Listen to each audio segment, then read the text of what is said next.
je m'appelle Arnaud Briand, je suis mouleur statuaire, responsable de production et responsable de la recherche et développement des ateliers de moulage de la Réunion des Musées Nationaux.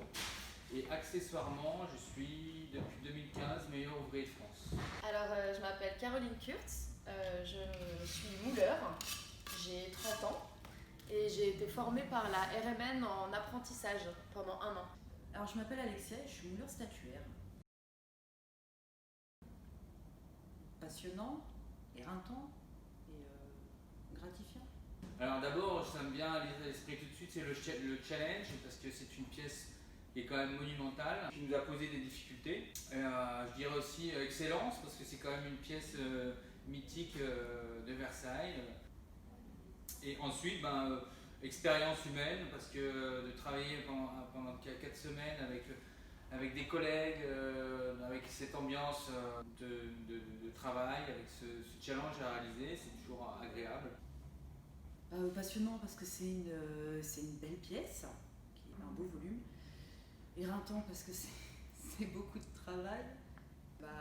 C'est gratifiant parce que quand on a terminé une telle pièce, on est content. L'équipe, parce qu'on ne fait pas une pièce comme ça seule, c'est forcément un travail de groupe. On a tous apporté des choses différentes et notre collaboration a vraiment été très productive et très agréable à vivre aussi. Par rapport à la pièce, c'est vrai qu'elle est très détaillée au niveau de la sculpture, que ce soit à l'arrière, à l'avant. Donc en fait, on n'avait pas de moment de repos. Et du fait qu'elle soit monumentale, donc très grande, très large, toutes les étapes ont été très longues. Donc c'était plutôt savoir gérer la fatigue et l'organisation.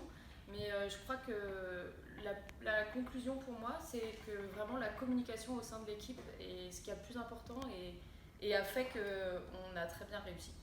Enfin, je trouve. Plutôt le côté colossal un peu et monumental de cette pièce-là.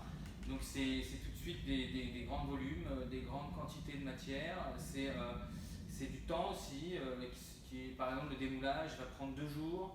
Si, sur les quantités, c'était difficile à évaluer en fait. Sur les quantités de matière, on a été un peu en flux tendu à se demander si on allait en manquer ou pas, parce que comme c'est une pièce monumentale, il était compliqué de savoir exactement de combien de matière on allait avoir besoin.